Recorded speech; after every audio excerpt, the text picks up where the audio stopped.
कि अय्याशी तो सिर्फ माँ बाप के पैसे पे होती है, अपनी अपनी खर्चे पे तो ज़रूरतें पूरी होती हैं। अपनी जरूर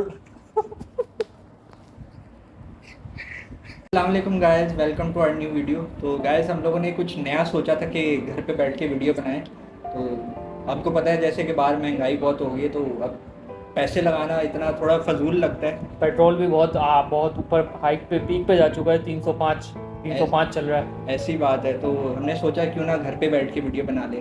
तो ये भी सेटअप अच्छा है, हमारे पास थोड़ा सा एक रूम का सेटअप था, हम लोगों ने बोला कि उसी में बैठ के वीडियो बनाते हैं। तो आज हम लोग ऐसे ही अपने डेली लाइफ पे बात करेंगे कि हमारे साथ लाइफ में क्या चलता है और हम लोग क्या चैलेंजेस फेस करते हैं। और या कोई एक अपना मिडिल क्लास लड़का जो है वो जिस तरह कमाता है, सही है, वो क्या चैलेंजेस फेस करता है लाइफ के। देखो, गरीब तो गरीब रहेगा, उसको कोई फ़र्क नहीं पड़ेगा अगर महंगाई होती है तो। सही है, अमीर को भी कोई फ़र्क नहीं पड़ेगा, पेट्रोल चाहे 400 हो जाए 500 हो जाए, उनको फ़र्क नहीं पड़ेगा। लेकिन क्या मिडिल क्लास जो लड़के होते हैं ना, जो हमारी तरह के होते हैं, जो अपनी 50-60 हज़ार रुपये कमा रहे होते हैं, उनकी ज़िंदगी पे बहुत जो है ना फ़र्क पड़ता है। जब कोई पेट्रोल महंगा होता है या कोई सब्ज़ी महंगी होती है, कुछ भी महंगाई होती है ना, उनकी लाइफ पे बहुत इम्पैक्ट पड़ता है। ये चीज़ जो है ना मैंने नोट की है। तो गाइस हम लोग वीडियो अपनी स्टार्ट करेंगे हमारी डेली लाइफ से कि डेली लाइफ में हम लोगों ने क्या क्या चैलेंजेस फेस किए हैं और कहाँ से हमें जब होश आई थी तो कहाँ से हम लोग कहाँ तक आए हैं अभी तक। यार वैसे याद है हम दोनों की लाइफ सेम गुजरी है, मैं भी हॉस्टल में गया था, तुम भी हॉस्टल में गए थे। ऑलमोस्ट ऐसा ही है। ऑलमोस्ट मैं 4 साल हॉस्टल में रह के आया था। और मैं और 1 साल लेकर आया और था। ये शाहरुख 1 साल रह के आया था। और हॉस्टल में कुछ लाइफ ऐसी थी कि सुबह 6 बजे हमें उठना पड़ता था। हाँ। 6 बजे उठ के फिर वही अपनी डेली के काम करो, फिर यूनिवर्सिटी के लिए तैयार हो, नाश्ता करो। और अक्सर तो ऐसा होता था मैं नाश्ता भी नहीं करता था। वहाँ पे हॉस्टल में तुम्हें पता है दाल कैसी बनती थी, और अब इतने वाकई इतना में ऐसा खाना बनता था कि खाने का दिल ही नहीं खाने चाहता का था। घर की बहुत याद आती थी। हॉस्टल लाइफ जो है ना एक, लेकिन ये बताऊं तो उसका अपना अलग मज़ा है। लाइक कि हमारा जो हॉस्टल था उसमें 6:30 बजे आपको फिक्स जो है कैफेटेरिया में पहुंचना है। अगर आप 6:31 पे कैफेटेरिया में पहुंचे तो आपको बाहर से भगा देते थे। हाँ, हॉस्टल में तो ऐसे ही है भाई। हमारा हॉस्टल था उसमें यही था कि 7 बजे आपको कैफेटेरिया पहुंचना है, हाँ। और 7 बजे से लेके 7:30 बजे तक आपको अपना नाश्ता वगैरह जो है करना है। उसके बाद आपको खाना वगैरह या नाश्ता वगैरह कुछ भी नहीं मिलता था। अच्छा। तो बाकी ये था। फिर हॉस्टल में काफ़ी मज़ा भी किया और काफ़ी मस्तियाँ भी किया और काफ़ी चीज़ें सीखी भी हमने हॉस्टल ये में। तो है। मैं भी जब हॉस्टल गया था तो मुझे भी थोड़ा अपना एडजस्ट होने में मैं कैसे शायद 6-7 महीने लगे थे। लेकिन मैं एडजस्ट जब हो गया था ना तो मैंने कहा था यार वाकई में हॉस्टल की लाइफ जो है ना कुछ अलग ही होती है। सही है, टाइम पे खाना मिलना और ये सब चीज़ें, और घर वालों की भी बहुत याद आती थी। शुरू शुरू में तो मेरा बहुत ऐसा मतलब माइंड था कि यार मैं भाग जाऊँ हॉस्टल से, घर चला जाऊँ, किसी तरह टिकट करवा दूँ। और आखिर में फिर मैंने खैर यही किया। उसका रीज़न कोई और था, मैं बाद में बताऊँगा। और मैंने भी कुछ बहुत मुश्किल टाइम गुजारा है हॉस्टल में। एक चीज़ ये थी कि अगर आपके पास पैसे नहीं है तो आपको फिर भी खाना मिल जाता है, हाँ, ये क्योंकि तो वो है। आप मंथली पे कर रहे मंथली होते पे हो। कर रहे हो तो ना, हाँ, तो उसमें ये है। लेकिन वो खाना आपकी मनपसंद का नहीं होता, बस वो जो बना होता है आपको वही जो खाना बना है। होता है आपको खाना होता है। और उसके बाद फिर 4 साल मैंने हॉस्टल में स्पेंड किया, लाहौर में था। उसके बाद मैं कराची आया और कराची आके तो बहुत ज़्यादा चैलेंजेस फेस किया। और आपको पता है आजकल तो जॉब्स वैसे नहीं मिल रही।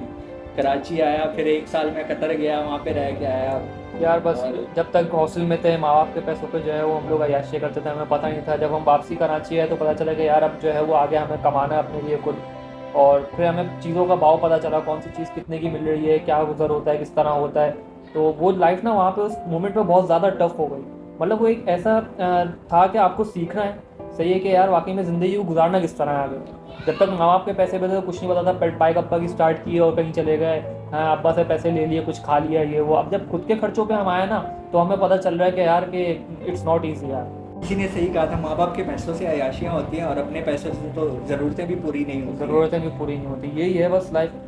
फिर उसके बाद फिर हॉस्टल के बाद क्या हुआ फिर आपका? कतर गया आप? हॉस्टल के बाद मैं कतर गया एक कतर साल में कितना टाइम गुजारा? 1 साल वहाँ पे रह के आया। वहाँ पे भी मार्केटिंग में गर्मी में बहुत टफ काम किया है। अच्छा। और वहाँ पे मैं कोविड की वजह से वापस आ गया था, अच्छा, आप फिर मुझे ये उसके बाद बताएं कि जाने ही लोग नहीं कहते हुआ। हैं कि जो लोग लड़के दुबई में होते हैं, बाहर यूरोप में होते हैं, सही है, तो उनके घर वाले यहाँ पे बोलते हैं मेरा बेटा तो यूरोप में है, मेरा बेटा कतर में है। आप थोड़ा उसको डिफाइन करो कि आप, ठीक है, आप कतर में थे, लेकिन आप जो है वो वहाँ पे मतलब काम किस तरह कर रहे थे, किस गर्मी में या किस माहौल में आप वहाँ पे काम कर रहे थे? यार देखो, वहाँ पे और यहाँ की गर्मी में बहुत फ़र्क है। वहाँ पे मैंने टेम्परेचर जो सबसे हाई देखा है ना, वो मैंने देखा है 47। और अच्छा। 47 ऐसा था कि जब आप दोपहर में बाहर निकलते थे ना तो आपको सांस लेने में भी मुश्किल होता था। नहीं। और हम लोग तो खैर सारे लड़के लड़के थे, हमें खाना भी खुद घर पे बनाना पड़ता था। और जब मैं दोपहर में रोटियाँ लेने जाता था ना, तो यकीन मानो जब मैं आता था ना तो ऐसे लगता था मैं शायद पसीने से नहा के आया हूँ, इतनी गर्मी होती थी वहाँ पे। और ये जो लोग कहते हैं ना कि लड़का बाहर चला गया बहुत अय्याशियाँ कर रहा है, कोई अय्याशी नहीं होती। एक उसके दफ़ा लिए बाहर लाइफ, जाओ और हाँ, देखो कि लोग उन बाहर लोग जाके कैसे कमा उन रहे लोगों के हैं। लिए लाइफ टफ होती है, क्योंकि आप अगर किसी डिफरेंट कंट्री में जाते हो तो वो आपको जो है वो वाइट कॉलर जॉब नहीं मिलती, कि आपको जो है वो फ़ौरन लैपटॉप के सामने बिठा दिया जाएगा, नहीं। आपको वहाँ पे क्या जॉब्स मिलती हैं कि आपको रेस्टोरेंट में जो है वो सब्जियाँ काटनी पड़ती हैं, या आपको जो है वो पंप पे खड़ा होना पड़ता है, या इस तरह की सिक्योरिटी गार्ड्स वाली जॉब आपको वहाँ पे जो है वो ज़्यादा मिलती है अगर आप यहाँ से इंटर करके जा रहे हो बाहर पढ़ने के लिए। सही है। हाँ, अगर आप आईटी की फील्ड में हो तो आपको वहाँ पे पॉसिबल है कि आपको जो है वो वाइट कॉलर जॉब मिल जाए, क्योंकि आईटी वालों को तो जो है वो जॉब्स मिल जाती हैं, लेकिन वरना जो इस तरह स्टडी के लिए जाते हैं उन लोगों को तो ये ऐसी जॉब्स मिलती हैं। यार देखो, बातें तो कहने को बहुत हैं, लेकिन वहाँ पे जो एक लड़का है ना, अगर मैं एक लड़का तो मैं ये सोच के वहाँ पे जाऊँगा कि यार वहाँ मुझे कौन जॉब करते ऐसे दिख रहा है। अगर मैं सफाई कर रहा हूँ या फिर अगर मैं सब्जियाँ काट रहा हूँ तो मुझे कौन देख रहा है वहाँ पे। तो दूसरी बात ये है कि वहाँ की करेंसी यहाँ पाकिस्तान में हाई है, तो इसलिए ज़्यादातर जो लोग प्रेफर करते हैं कि हम लोग बाहर जाके पैसे कमाएं और अपनी फैमिलीज़ को सपोर्ट करें। क्योंकि आप बाहर जाके ही पैसे कमा कर अपनी फैमिली को सपोर्ट कर सकते हो। पाकिस्तान में वैसे भी बचा गया है। हर अभी मैंने रिसेंट न्यूज़ सुनी थी कि पिछले 3 महीनों में जो है वो 35 लाख लोगों ने अप्लाई किया है पासपोर्ट के लिए। 35 लाख लोगों ने अप्लाई किया पासपोर्ट के लिए कि किसी तरह मतलब इस मुल्क से भागो, किसी तरह, क्यों बचा ही नहीं है यहाँ पे कुछ। सारी जो अपनी गवर्नमेंट है बेच कर खा गई है। IMF और पेट्रोल देखो क्या चल रहा है, डॉलर के आप रेट देखो क्या चल रहे हैं, 305 306 चल रहे हैं, मेरे शायद 309 है। सही है। और पेट्रोल भी वही है 305 रुपये लीटर। तो मतलब आप ये समझो कि आप पाकिस्तानी करेंसी नहीं, आप डॉलर दे के जो है वो पेट्रोल ले रहे हो, और वहाँ पे जो डॉलर अपना पेट्रोल की कीमत है वो 1.002 डॉलर पेट्रोल की कीमत है, मतलब वही बराबर ही हो गई। अब यहाँ पे आप कोई शैम्पू खरीदते हो वो भी आपको 350 340 या 310 का पड़ता है, डॉलर की भी यही रेट है। तो मतलब आप ये जो है वो अज्यूम करो कि आप $1 में जो है वो यहाँ पे चीज़ें खरीद रहे हो, मतलब आप डॉलर ही यूज़ करो, पाकिस्तानी करेंसी तो कहीं नामो निशान है ही नहीं। 500 का नोट कुछ भी नहीं है। मैं आपको यकीन दिलाऊं कि मैं जो है वो 500 का नोट लेके निकला था कि मुझे टायर की जो है वो ट्यूब चेंज करवानी थी। उसमें इतने मसले निकल आए, इतने वो करवाए कि पूरा 500 रुपये ही मैंने उसको दे दिए। कुछ भी नहीं है, पाकिस्तानी करेंसी की कोई जो है वैल्यू ही नहीं है बिल्कुल।